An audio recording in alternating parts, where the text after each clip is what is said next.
Olá amigos, bem-vindos para mais um vídeo dos Pensadores Desorientados. E você que nos escuta no Spotify, bem-vindos a mais um podcast. Hoje, aqui do meu lado está Gustavo Gurgel. Olá, pessoal. Na minha frente está André Meira. E aí, pessoal? E Igor Figueiredo. Oi, gente. E eu, Ricardo Torido. Bom, gente, não se esqueça de curtir, compartilhar e se inscrever no canal. E ative o sininho para poder receber a notificação quando a gente lançar vídeo novo.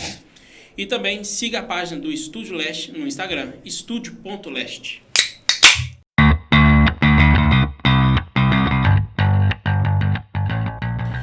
Bom, gente, no dia 4 de agosto, às 18 horas, horário local, e às 12 horas, horário de Brasília, ocorreu uma grande explosão na área portuária de Beirute, capital do Líbano. Não se sabe o que provocou a explosão, mas sabe-se que havia 2.750 toneladas de nitrato de amônio estocados no porto há pelo menos 6 anos, com suspeita de acondicionamento indevido. Por volta das 18 horas horário local, ocorreu uma pequena explosão no porto, e em seguida um incêndio, e em seguida ocorreu uma grande explosão. Morreram aproximadamente 170 pessoas, e mais 6,5 mil pessoas ficaram feridas.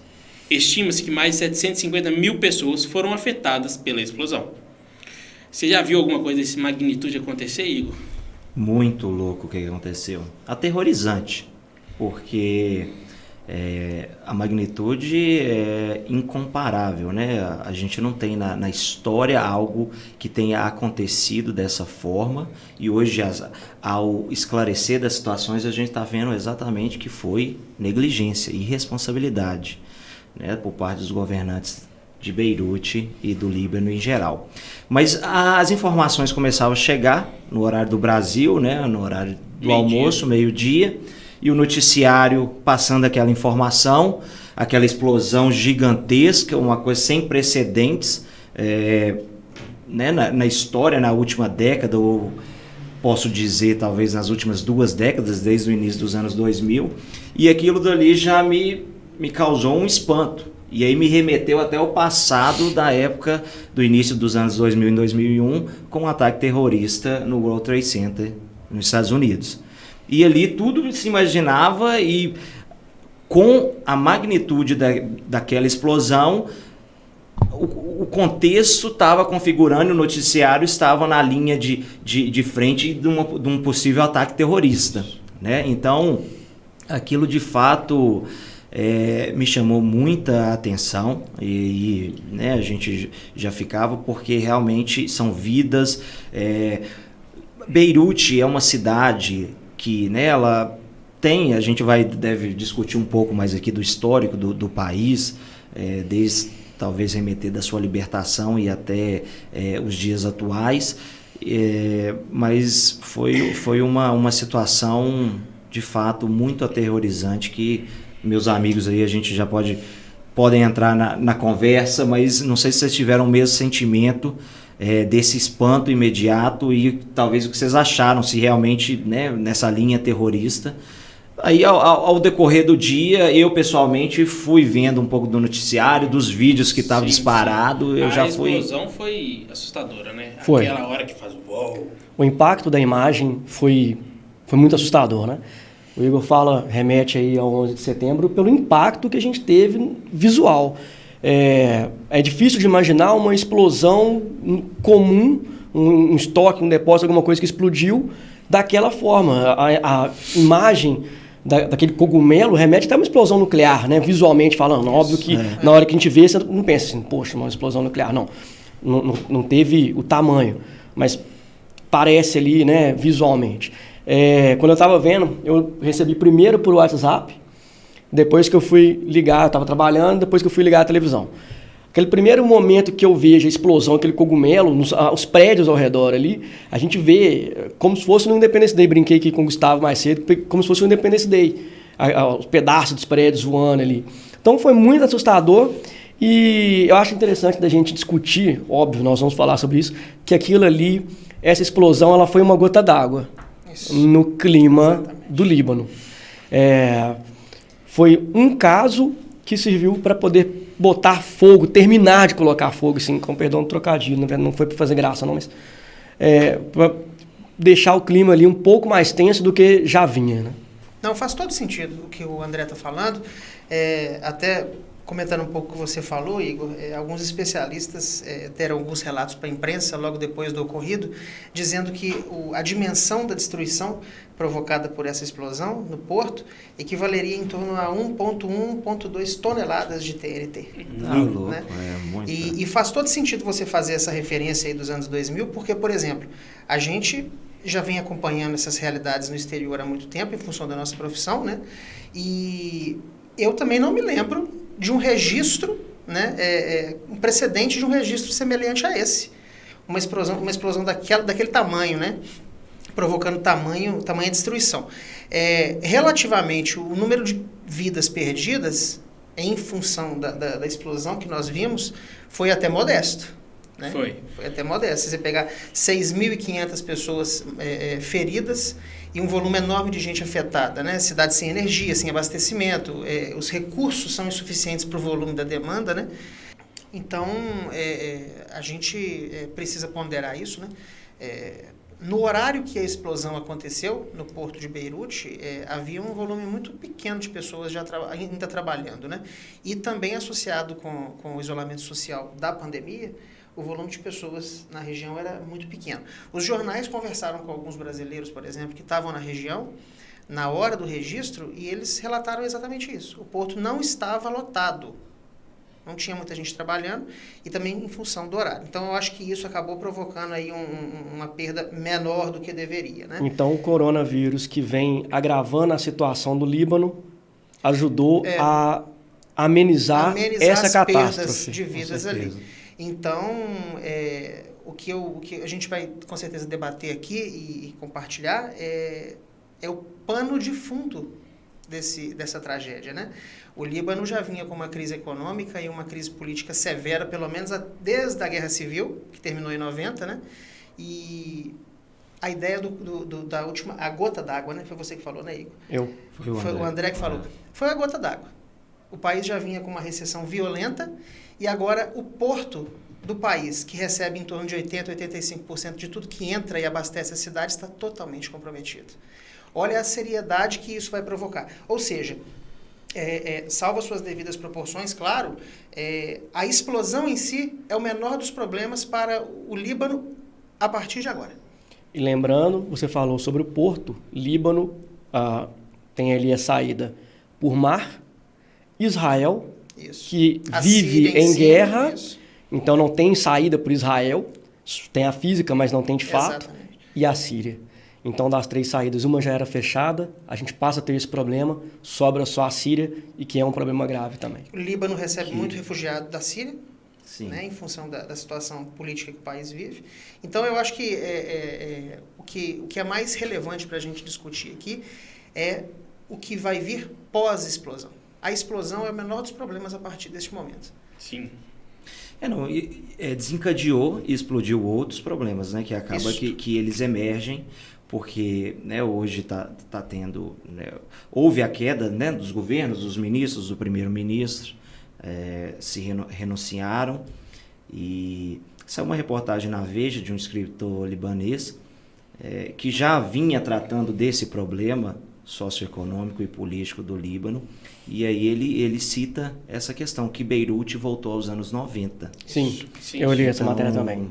Isso é preocupante em termos de toda a infraestrutura, né, das pessoas que ali moram. Começou a ser reconstruída no final da Guerra Civil. Isso. Então, quando a gente, né, o Gustavo comentou essa questão, né, da Guerra Civil dos anos 90, só para a gente contextualizar a quem está nos assistindo e ouvindo, o Líbano ele sofreu, né, o fim da Guerra Civil foi no início dos anos 90, mas que iniciou em 1975, devido a uma guerra civil de uma organização de libertação da Palestina, conhecida como OLP, que, né, teve essa causa de aí 15 anos de guerra civil no Líbano, que destruiu também famílias e toda a questão de infraestrutura que uma guerra traz como consequência. E aí saiu, né, o autor que eu comentei, libanês, ele mencionou isso, que Beirute voltou aos anos 90.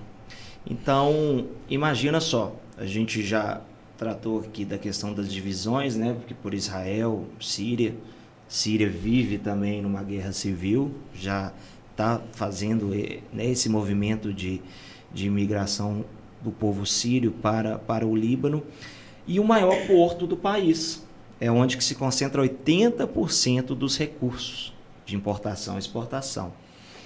Então, eu fico imaginando como chegou em tal situação. E aí é onde que o povo está na rua, foi às ruas, conseguiu a renúncia do primeiro-ministro e do premier, né? Isso. Que é o primeiro-ministro mesmo, e os seus ministros, porque a gente tem familiaridade aqui só com o presidente, né? Então às vezes fica até... E nesse contexto, como eles... Eu fico imaginando, a gente ainda não tem a certeza, não tem investigação, mas qual que foi o start de tal explosão, né? Por que ocasionou aquilo tudo? Porque todo mundo sabia que estava armazenado ali. Então, são 6 anos, né? Então estava lá desde 2014? Desde 2014. Ou seja, não estava ali à deriva, não chegou do nada e ficou por semanas. Não é um material explosivo na sua essência. Não. Mas é de alta inflamabilidade. E em grande quantidade, né? Então aí a gente vê o descaso que existe desse corpo político também dentro daquele país, dentro daquela cidade, e que está ocasionando toda essa revolta por parte dos libaneses. Então, gente, para quem não tem uma noção assim, só explicando, todo porto tem uma área de inflamáveis. Essa área de inflamáveis ela fica um pouco afastada dos escritórios, um pouco afastada de toda a região do porto, justamente por perigos como esse acontecer. Então, você pensa que ela já estava afastada e ela causou esse estrago, então a explosão era muito grande. E voltando muito do que o Igor está falando, essa questão do governo e tal, a gente pode ver que o prejuízo também foi grande. E isso já influencia que já o governo já estava desacreditado, agora com um prejuízo grande na mão. E aquela região ali, eu vou te cortar um pouquinho, porque eu queria só puxar aqui o que o Igor falou da questão do governo. Por quê? Uma das coisas que assusta naquela região, em geral, quando a gente fala em problema ali e vê uma explosão desse tamanho, já vem o medo do terrorismo.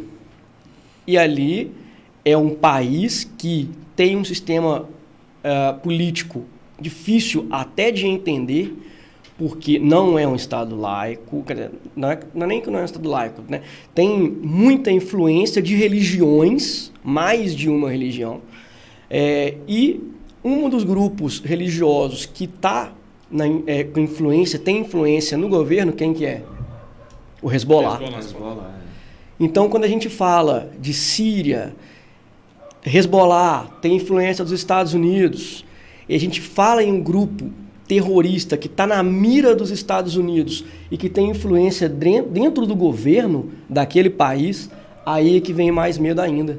Deixa tudo ainda mais assustador. Para algumas pessoas viram ali a explosão, já assusta. Quem conhece um pouco da região, aí se assusta mais ainda. Aí a gente já vem de cara o pensamento, será que foi ataque terrorista? E o Trump, poucas horas depois, falou, não, provavelmente foi ataque terrorista. Ele só faltou ele falar assim, eu tenho certeza que foi ataque terrorista. Isso deixa a gente ainda mais preocupado.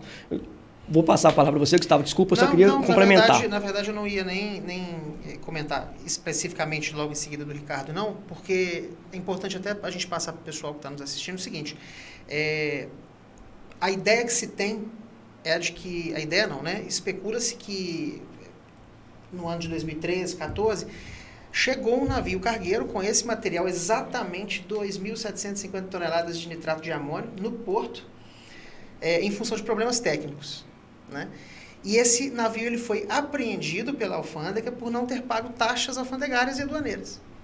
Nossa. E ele chegou no porto do Líbano com bandeira da Moldávia e a suspeita é de que ele sairia da Geórgia, estava saindo da Geórgia para Moçambique.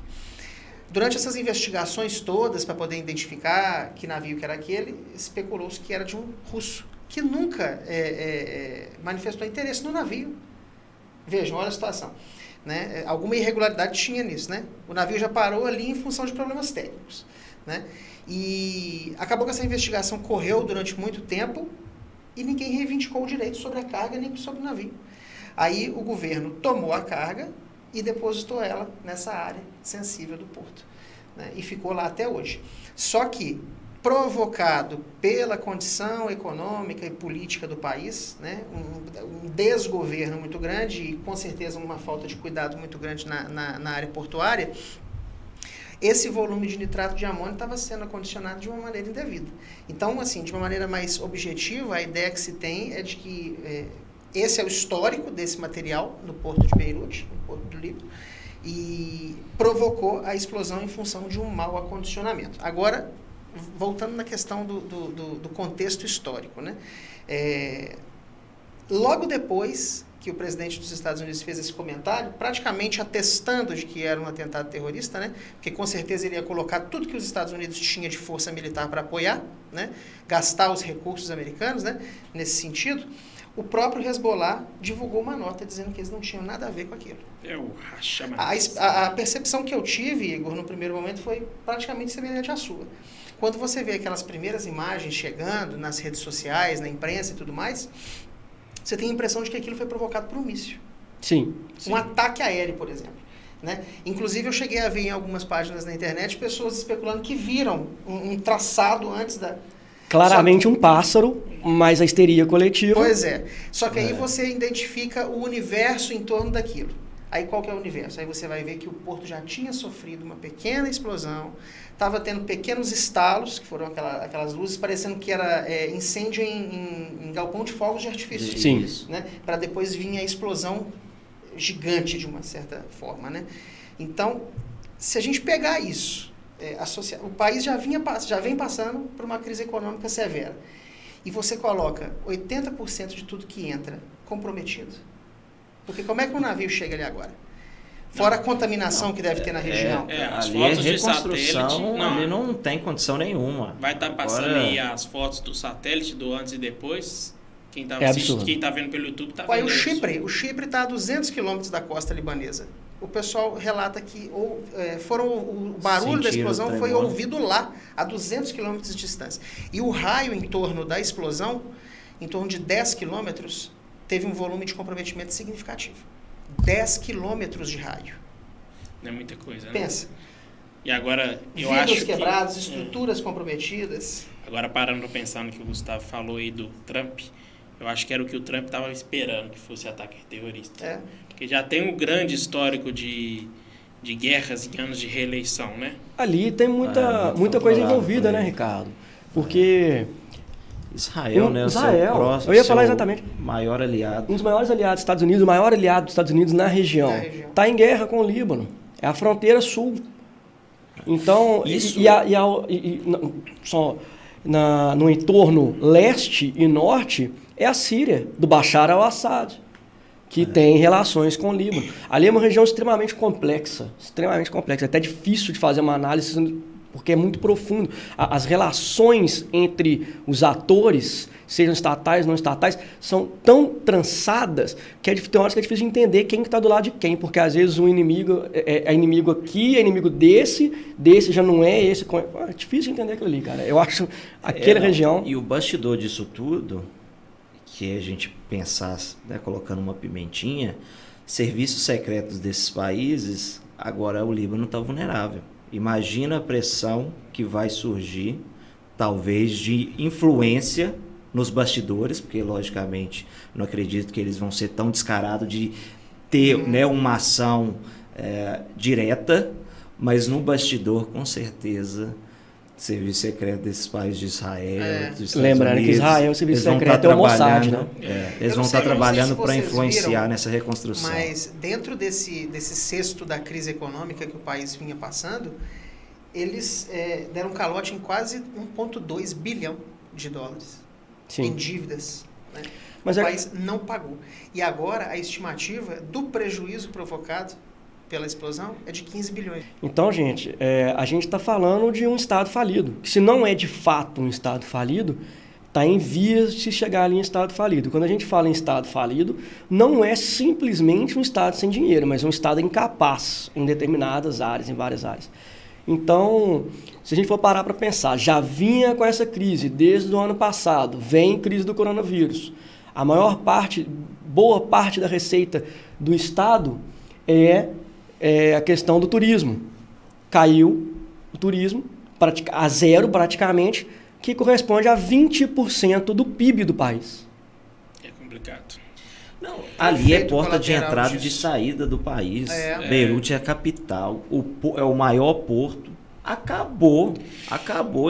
Eu não consigo nem imaginar como que eles vão conseguir. Eles vão ter que... Não sei, talvez o Ricardo pode pensar.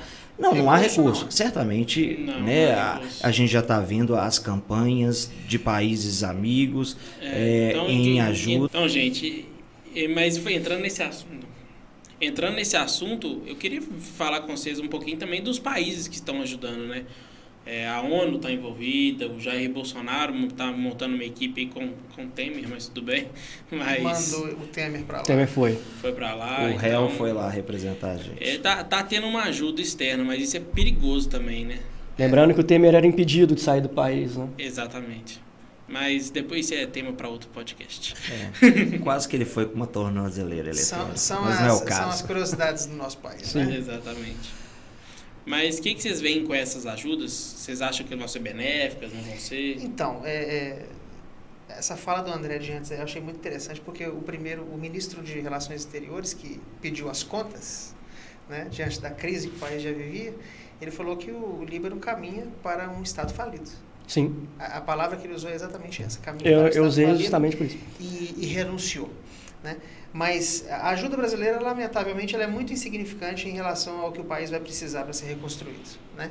Quem vai ter condições mesmo de capitalizar o país e, consequentemente, a injeção de capital em território libanês agora vai moldar as novas políticas desse país nos próximos anos. Exatamente. É a influência do dinheiro que vai garantir a eleição ou não de alguém que seja do interesse das grandes potências. A gente sabe como é que funciona, né? O Líbano não tem dinheiro, precisa de dinheiro. Precisa de dinheiro. Quem tem dinheiro para investir condiciona. tem interesses grandes Ainda na mais região. naquela região. Exatamente. Falamos já do Mossad, interesse de Israel, interesse dos Estados Unidos. Não, vai ser muito interessante ver essa formação, porque a gente não tem, assim, né, um país grande como o Líbano, não é tão grande em termos, né, de território, etc. Mas tem uma representatividade, ainda mais aqui no Brasil, inclusive. Uma relevância geopolítica muito grande. E geopolítica muito grande. Até por isso que, né, essa campanha, essa ajuda humanitária por parte do Brasil é devido à comunidade libanesa, que ela é forte. Mas o ponto que eu quero chegar dessa construção do novo Líbano, vamos chamar assim, já que agora a moda também é tudo o novo, a nova realidade que nós vamos ter por causa de Covid, então vai criar-se um novo Líbano. Vai ver exatamente, porque isso vai ficar muito claro para qual caminho que eles vão. Se a questão econômica é o que vai ditar, e de fato se for uma pessoa com interesses escusos, vai ficar muito claro qual que vai ser o tipo de movimento, porque isso vai refletir para décadas daqui para frente.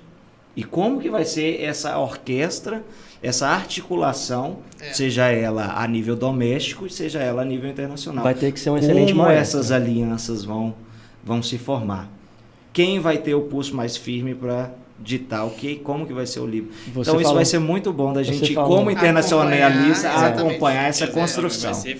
Você falou em orquestra, vai ter que ser um excelente maestro, porque a orquestra ela é alinhada, né? O maestro chega ali, o regente chega ali tranquilamente.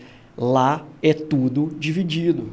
As próprias, a gente falou mais cedo que são 3 grupos dividido entre católicos, muçulmanos sunitas e muçulmanos xiitas. Agora vai ver o tanto de divisão que tem dentro de cada grupo desse. Nossa. Como que vai orquestrar isso? O tanto de interesse escuso e dividido que tem ali. É um jogo difícil.